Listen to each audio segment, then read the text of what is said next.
दोस्तों एक दूसरा वीडियो किसी कारणवश रुक गया था। इसमें आपको सिद्धांत नंबर 4 से पढ़ाया जाएगा। 3 सिद्धांत उसमें हो गए हैं दोस्तों। आइए देख लें चौथा सिद्धांत क्या है। एकीकरण का सिद्धांत। कौन सा सिद्धांत दोस्तों? एकीकरण का सिद्धांत।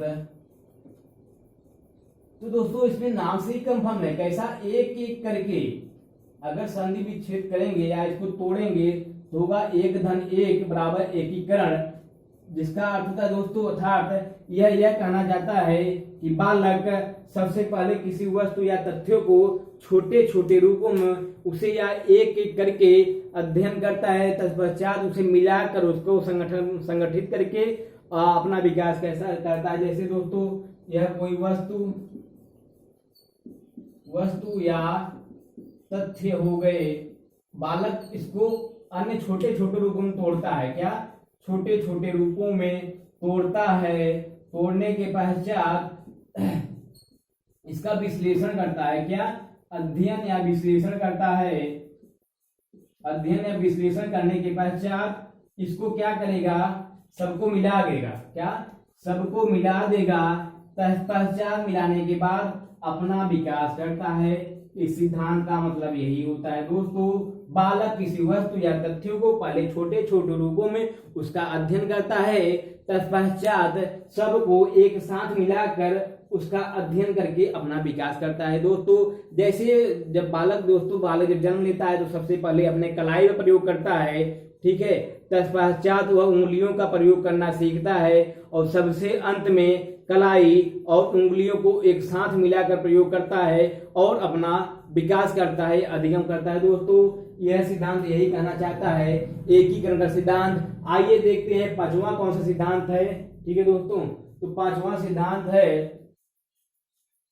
परस्पर संबंध का सिद्धांत। ठीक दोस्तों, आप लोग लिख लिया करिए या स्क्रीनशॉट लेते रहिए करिए। अगर आपको नहीं समझ में आ रहा है तो कमेंट के माध्यम से आप मुझे बता सकते हैं। ठीक दोस्तों, जो परस्पर संबंध का सिद्धांत यह है क्रम संख्या 5वां।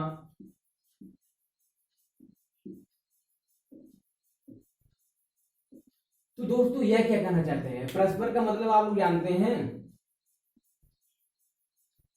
परस्पर का मतलब होता है एक दूसरे, या जब दो या दो से अधिक वस्तुएं होती हैं तो वह एक दूसरे से लगे। संबंध मतलब जुड़ना, लगाव, संबंधित होना। जैसे एक दूसरे से संबंधित रहती हैं, ठीक है। जैसे कोई गिनती की संख्या दोस्तों 1 2 3 4 5 दोस्तों, तो यह एक दूसरे से संबंधित है। 1 के बाद 2 आएगा, 2 के बाद 3 आएगा, 3 के बाद 4 आएगा, ठीक है। अगर बीच में 3 निकल जाता है तो इसके योगफल में क्या होगा? अंतर आ जाएगा। तो दोस्तों यही सिद्धांत कहना चाहता है कि बालक के विकास की जितनी अवस्थाएं होती हैं या जितने पक्ष शामिल होते हैं वह सभी एक दूसरे से संबंधित होते हैं। आइए सबसे पहले देखते हैं कि बालक के विकास में कितने पक्ष शामिल होते हैं। जैसे यह कोई बालक हो गया, ठीक है दोस्तों। इसका जो विकास होता है, इसके विकास में मानसिक विकास, सामाजिक विकास, नैतिक विकास, भाषाई विकास, ठीक है दोस्तों, संज्ञानात्मक विकास,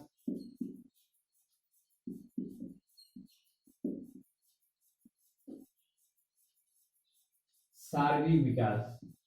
यह महत्वपूर्ण कुछ विकास हैं जो बालक के विकास में सहायता करते हैं। जो बहुत से पक्ष हैं, ठीक है। पक्ष तो डायरेक्ट इंडायरेक्ट रूप से बहुत होते हैं, लेकिन यहाँ मुख्य पक्षों को दर्शाया गया है कि बालक के विकास में कितने पक्ष शामिल होते हैं। ये दोस्तों जितने भी पक्ष शामिल होते हैं क्या होते हैं? एक दूसरे से संबंधित होते हैं, ठीक है दोस्तों।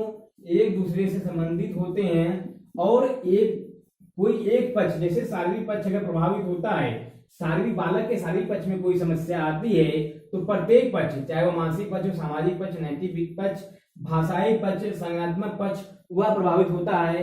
अर्थात दोस्तों बालक के विकास में शामिल सभी पक्षों में से कोई एक पक्ष अगर प्रभावित होता है तो सभी पक्ष प्रभावित होते हैं। जैसे दोस्तों शारीरिक रूप से अगर वह बालक विकलांग है, ठीक है, उसका पैर काम नहीं कर रहा है या हाथ काम नहीं कर रहा है या आंखों से दोस्तों सही रूप से नहीं देख पा रहा है, तो जाहिर सी बात है उसे मानसिक समस्या भी आएगी।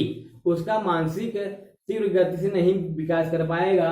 मानसिक समस्या आएगी तो दोस्तों वह समाज में अपना स्थापित वर्चस्व स्थापित नहीं कर पाएगा। दोस्तों इस प्रकार यह एक दूसरे से संबंधित हैं, ठीक है, और इसका अर्थ यही है परस्पर संबंध का सिद्धांत। दोस्तों इस आपको इसके साथ लेना ले लीजिए, ठीक है। आइए बढ़ते हैं एक कदम और आगे की ओर। छठवां सिद्धांत क्या है, वह क्या कहना चाहता है, आइए उसके विषय में चर्चा करते हैं दोस्तों। तो छठवां जो सिद्धांत है दोस्तों विकास के क्रम का सिद्धांत, ठीक है दोस्तों।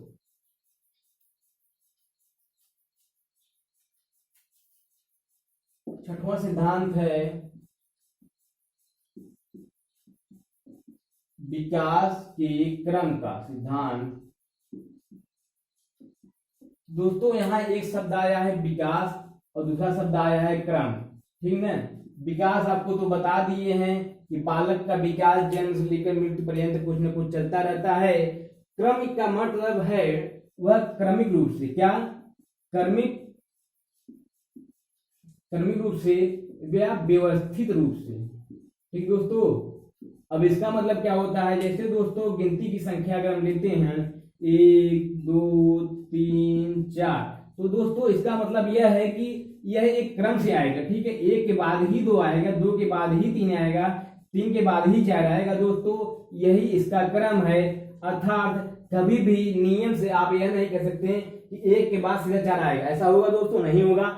उसी प्रकार बालक की जितनी अवस्थाएं होती हैं या बालक के विकास में जितने पक्ष शामिल होते हैं दोस्तों, वह सभी एक क्रम से और निरंतर गति से चलते रहते हैं दोस्तों। जैसे बालक का, जैसे यह बालक कोई छोटा बालक है, यह जन्म लेता है। जन्म लेने के पश्चात क्या, जन्म लेने के पश्चात सबसे पहले वह शैशवावस्था में जाएगा, ठीक, सबसे पहले शैशवावस्था, फिर बाल्यावस्था, ठीक, फिर किशोरावस्था,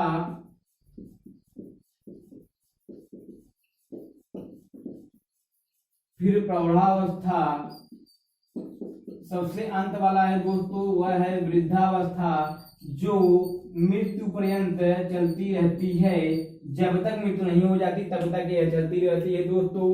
तो इस सिद्धांत के अनुसार ये जो हैं सभी एक क्रम से आते हैं, ठीक है। जन्म लेने के पश्चात सबसे पहले दोस्तों बालक का गर्भ में गर्भाधान होता है, तत्पश्चात वो जन्म लेता है। जन्म के पश्चात उसकी पहली अवस्था शैशवावस्था, फिर बाल्यावस्था, फिर किशोरावस्था, फिर प्रौढ़ावस्था, फिर वृद्धावस्था। दोस्तों इस प्रकार जो बालक का विकास होता है वही क्रम से और व्यवस्थित रूप से होता है।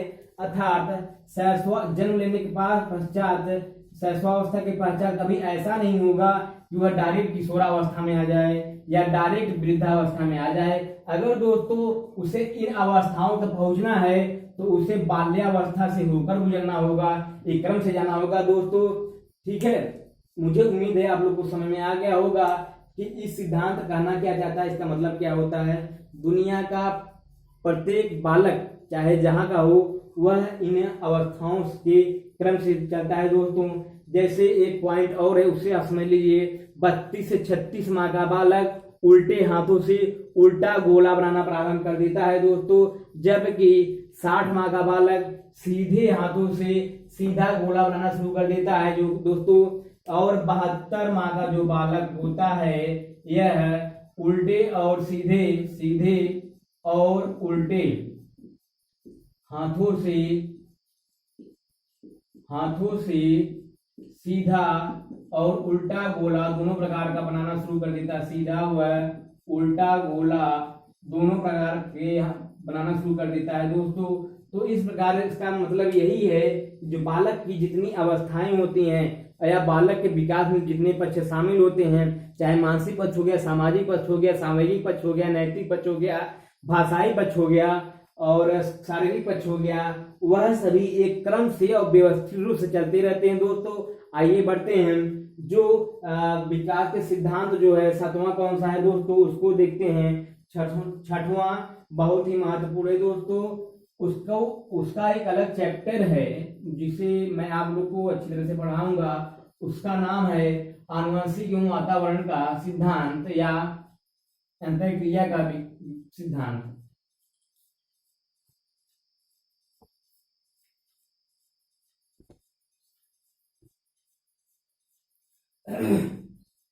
क्या दोस्तों, आनुवंशिक सातवां जो है यह है आनुवंशिक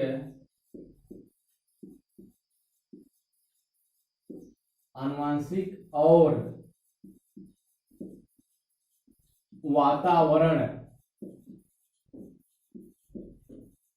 वातावरण के अंतःक्रिया का सिद्धांत।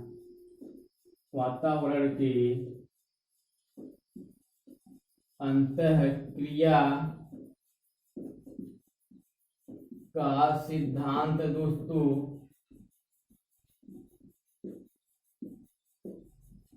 तो दोस्तों आइए सबसे पहले इस सिद्धांत को समझने से पहले इसके शब्दों को तोड़ते हैं और एक बार इसे और सरल बनाकर तब अध्ययन करते हैं। आनुवंशिक का क्या मतलब होता है और वातावरण का मतलब क्या होता है दोस्तों, और यहाँ एक शब्द आया है अंतःक्रिया का मतलब क्या होता है। तो दोस्तों सबसे पहले आनुवंशिक या वंशानुगति किसे कहते हैं दोस्तों, जब माता पिता या पूर्वजों का गुण या लक्षण बालक में स्थानांतरित होता है या बालक में आ जाते हैं दोस्तों, वही आनुवंशिकता कहलाता है। क्या, जैसे दोस्तों यह कोई माता और पिता हैं,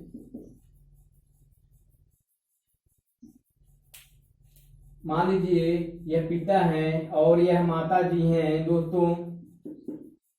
माता पिता को बनाने में कोई त्रुटि हो गई दोस्तों, माफी चाहता हूं।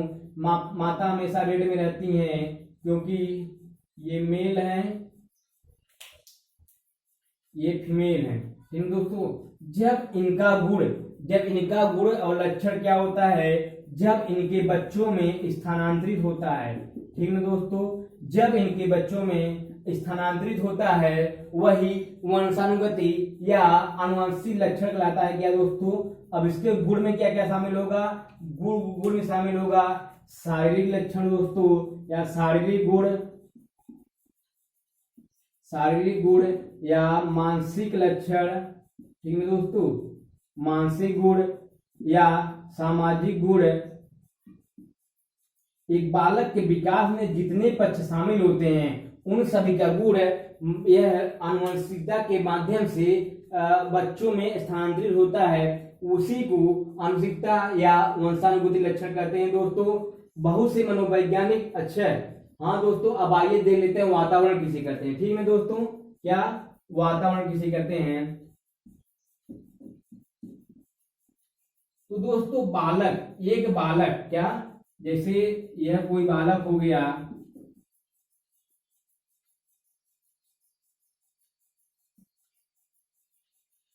इसके चारों तरफ जो इन्वायरमेंटल या वातावरण किसे कहते हैं, इसके चारों तरफ चाहे वह इसका परिवार हो गया, गांव हो गया, समाज हो गया, या जो नेचुरली होते हैं जैसे हवा, पानी,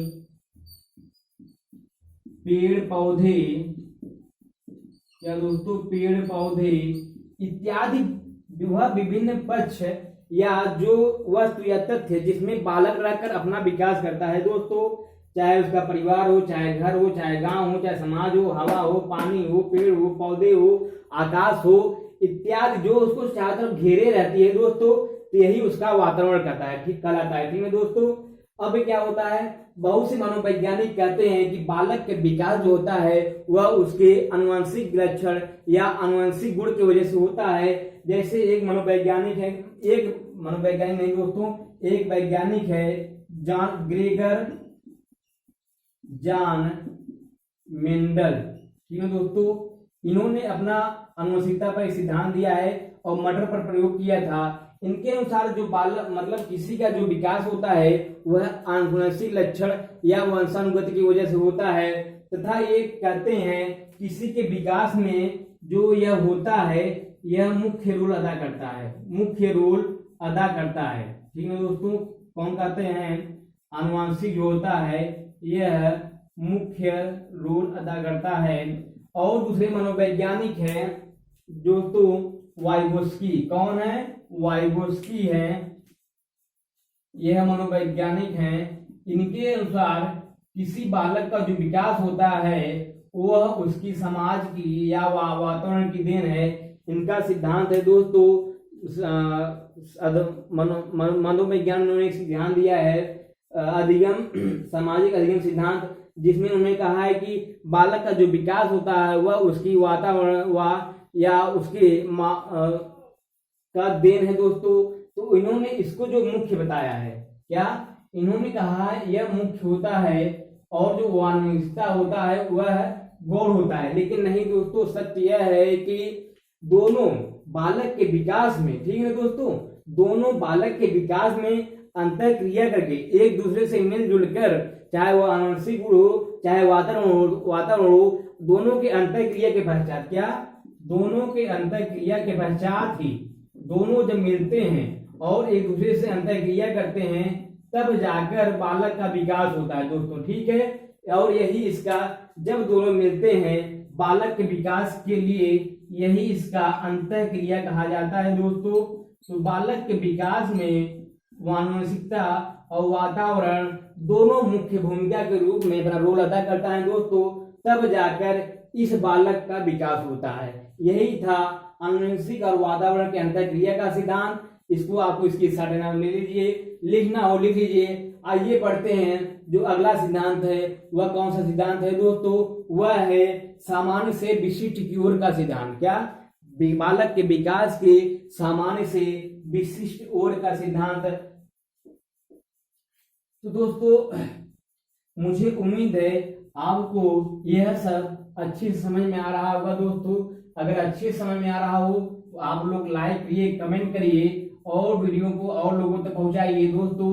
सीडर की परीक्षा जैसा कि जो दिनांक अभी दिखा रहा है वह 5 जुलाई दिखा रहा है दोस्तों। देखते हैं अभी क्या आगे होता है, उसी डेट पे होता है या आगे पीछे होता है दोस्तों। जो अगला सिद्धांत है वह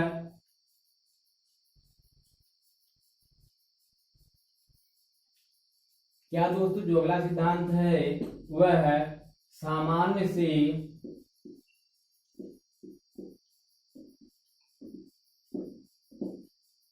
विशिष्ट की ओर।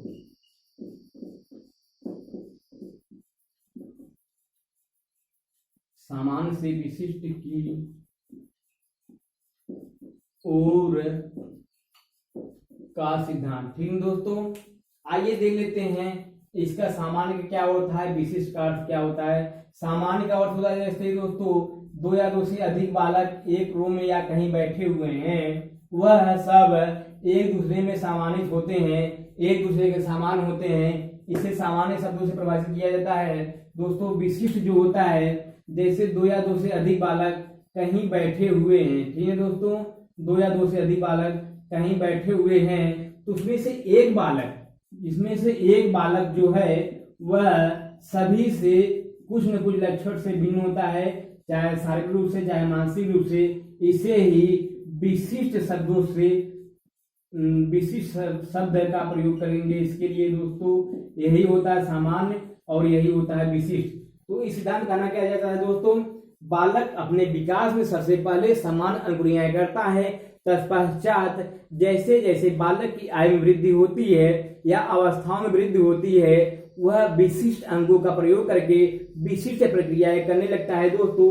जैसे सर्वप्रथम बालक अगर जन्म लेता है, क्या सर्वप्रथम अगर बालक छोटी अवस्था में है या जन्म लेता है तो वह किसी वस्तु को पकड़ने के लिए, क्या, या जैसे कोई वस्तु है इसको पकड़ने के लिए अपने पूरे शरीर का प्रयोग करेगा। ठीक है, अगर छोटा बालक है तो वस्तु को पकड़ने के लिए पूरे शरीर को मचलेगा, हिलाएगा, डुलाएगा, तब जाकर हाथ की सहायता उस वस्तु को पकड़ेगा। लेकिन जैसे जैसे बालक की अवस्था में वृद्धि होती है या आयु में वृद्धि होती है दोस्तों, तो जब वह बालक वस्तु को पकड़ने जाएगा, अब यह बालक बड़ा हो गया है,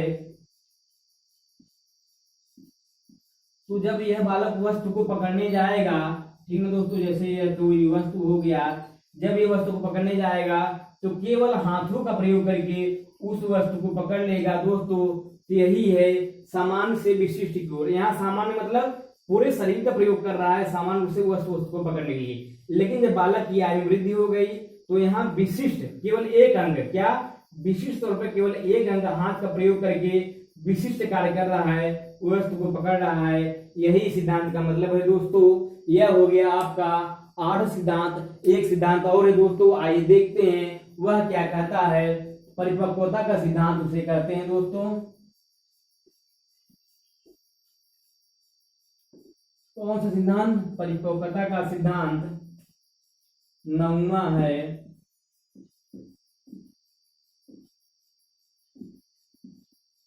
परिपक्वता का सिद्धांत दोस्तों, परिपक्वता का अर्थ हो गया कि बालक के शारीरिक, मानसिक, सामाजिक रूप से परिपक्व होना। जैसे दोस्तों बालक का जब कोई क्रिया करता है तो एक अनुभव होता है, लेकिन जब बालक वही क्रिया बार बार करता है तो उसके विषय में उच्च जानकारी रखने लगता है, उसके विषय में ज्ञान रखने लगता है, तो वह परिपक्व हो जाता है। उसी प्रकार दोस्तों जब बालक छोटी अवस्था में रहता है, फिर जैसे जैसे वह वृद्धि करता है, उसके शारीरिक अंगों में, क्या उसके शारीरिक अंगों में, जैसे हाथों में, पैर में मजबूती या परिपक्वतापन आ जाता है। क्या परिपक्वता आ जाता है, जिससे वह जिसके अधिगम को और अधिक अच्छे तरीके से करने लगता है दोस्तों। और जब अधिगम अच्छे तरीके से करेगा, क्या अधिगम को अच्छी तरीके से करेगा, तो जो बालक है वह विकास में उसका उचित तरीके से, निरंतर गति से और वृद्धि करता ही जाएगा दोस्तों। तो यही इसका उदाहरण, जैसे हम आंखों के माध्यम से देखते हैं, जब हमारी आंखें नाजुक होंगी, परिपक्व नहीं होंगी, तो किसी वस्तु को सही रूप से देख नहीं पाएंगे और अधिगम नहीं कर पाएंगे, तो यह विकास में बाधा होगा दोस्तों। वही जैसे जैसे हमारी आयु वृद्धि होती है, हमारे शारीरिक अंग मजबूत हो जाते हैं, मानसिक रूप से हम सोचने समझने में परिपक्व हो जाते हैं, कल्पना करने लगते हैं और हमारा अधिगम अच्छे तरीके से होने लगता है। जब हमारा अधिगम होने लगता है तब हम विकास की ओर आगे बढ़ते हैं दोस्तों। इस सिद्धांत का मतलब यही था। आज चैप्टर 2 समाप्त होता है। अगले दिन आपको चैप्टर नंबर 3 पढ़ाया जाएगा दोस्तों। दोनों वीडियो को आप देखिएगा, तभी आप समझ में आएगा आपको अच्छे तरीके से। तब तक लिए बहुत बहुत धन्यवाद। थैंक्स दोस्तों।